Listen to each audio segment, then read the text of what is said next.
Hello everyone, this is Michelle at michellesizemore.com, and that's Michelle with 1L. I'm a Creative Memories Advisor, and today you'll learn how to make these ideas using the scraps or the fallout that comes out of using this punch. This is the pumpkin patch punch, and the border punch. And I want to tell you guys that they were running very low on these on the website when I looked at them yesterday. So I ordered a bunch of them. So if you go to buy this on the website and you don't see it there, contact me. My email address will be in the description below this video, and I can talk to you about getting one to you as long as I still have some left. But I did order a good many, enough to where I think it should meet the demand that I would need. Okay, I'm going to set these aside, and I'm going to first show you how, real quick, to punch out this border punch. I'm going to do it in brown to get this right here. You put your cardstock in here, and you want to start at this black line right here when you're making borders with this. So I'm going to match it up to that black line. Make sure it's straight here against this white little piece that sticks up, and punch. And then I'm going to move it down. There's this blue here, and that shows the pattern that you just cut out. So what I want to do is cover up the blue so that all I see is silver underneath the pattern.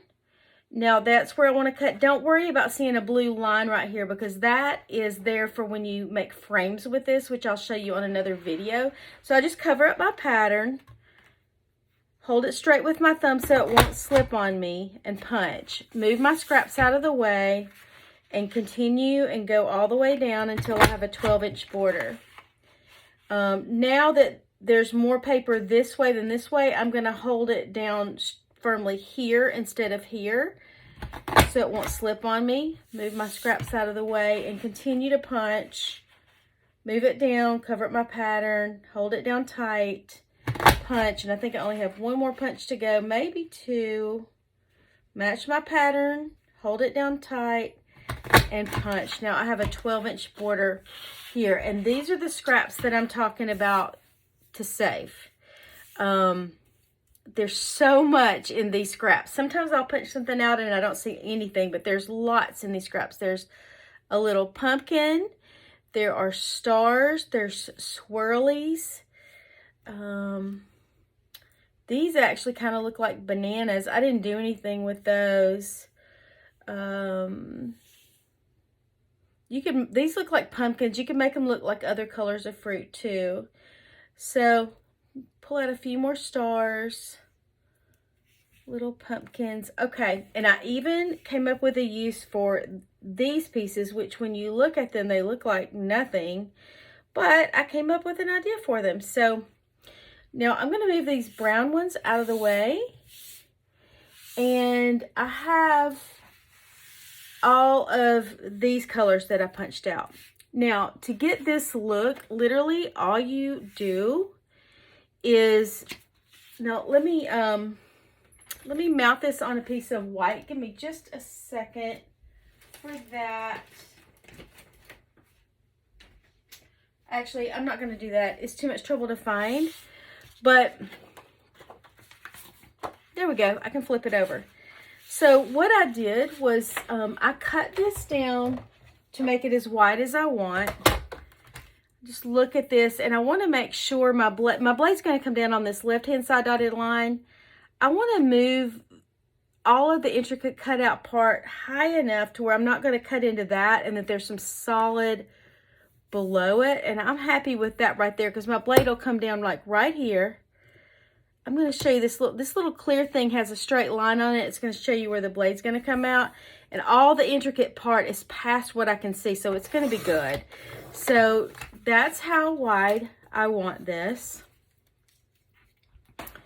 And then what I do, I would mount this down with tape runner, with repositionable tape runner.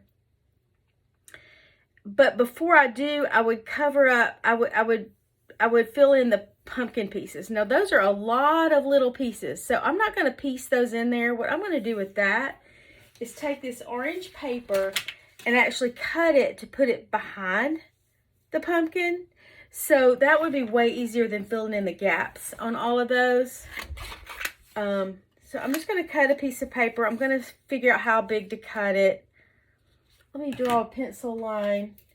It needs to be big enough to cover all of those little pumpkin pieces, but not to obstruct the other holes. So I'm going to cut it right there to start. Okay. And cut it a little bit smaller, kind of in a circle-ish.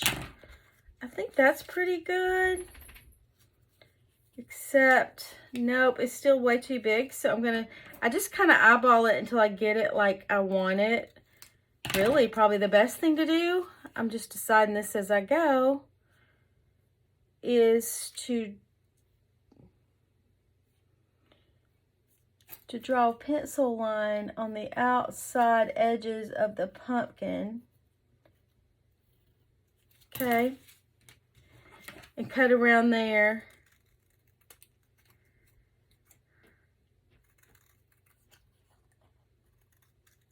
Okay. And then I would flip that over so you don't see the pencil lines. And I would piece that back behind here. I do need to cut the top just a little bit because it's coming down where the stem is, and that's going to be green. Okay, so once I get my piece about the right size, which there you go, that's it. Then I would cut 1, 2, 3, 4, 5, 6 pieces just like it. Like once you get it right, just take your paper and use this as a pattern and kind of freestyle it. And so I'm going to stick all of my pumpkins underneath here first, all the orange. I'm just going to do one to show you though. Here we go.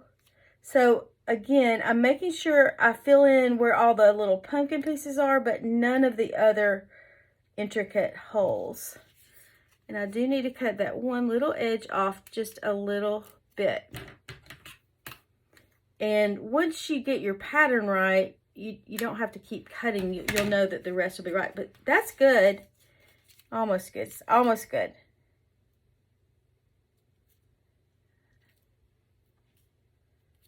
I think it's going to be perfect now.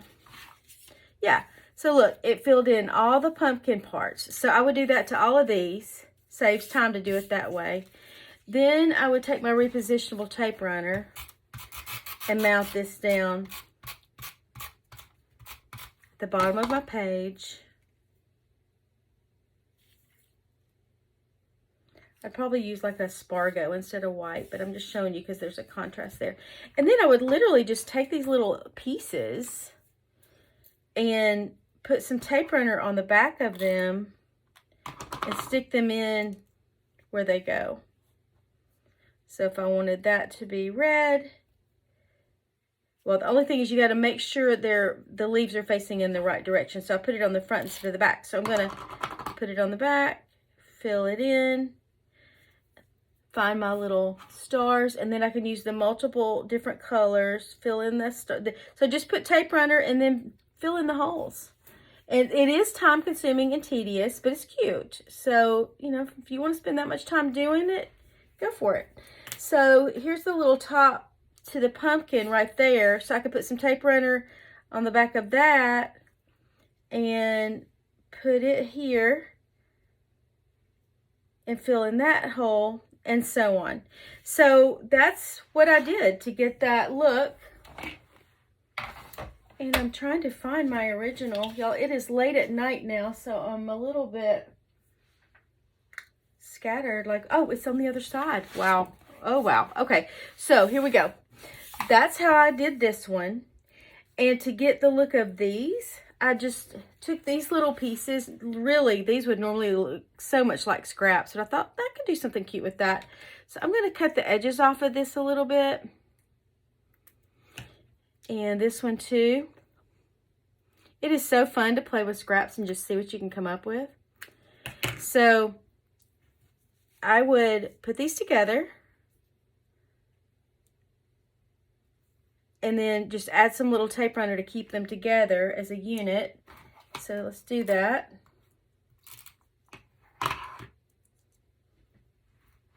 This just makes a little accent piece that you could journal in. and add a little cute pumpkin or something too. Let me cut that off a little bit more. It's kind of getting on my nerves that it's so long. Okay. Add a little more tape runner on the back. So that's the bottom and here's the top. Match them up. So that's more like about the size of this one. Get rid of that little extra piece right there that's bugging me. And then just mount this on top of a little piece of this ruled paper, and then cut your ruled paper so that it's the right size. And then you get this look. And then you can come in and add a little piece of fruit here. So that's how to get those. Those are cute in orange and brown. And for these are just 1-inch squares that I cut with my trimmer. And then I added some of the pieces of fruit you see here and some multicolored stars. And I mounted those with repositionable tape runner. There's one. There's one. They come out in different colors. So that's how I got that. So those would just be cute little accent pieces to your page. So I just want to encourage you, when you use our border maker system and our border punches, always look at your scraps, because there's so many fun things that you can do with your scraps. And these are just a few things that I thought of. I'm sure I could think of all kinds of ideas to use pumpkins and stars for. I mean, these would be cute, like birthday confetti. Almost look like, well, they look like fall leaves too. That's actually what they are, fall leaves, but they kind of look like stars. So anyway, that's kind of fun. So play with your scraps and have fun with that. And I hope you guys have a wonderful day. Bye.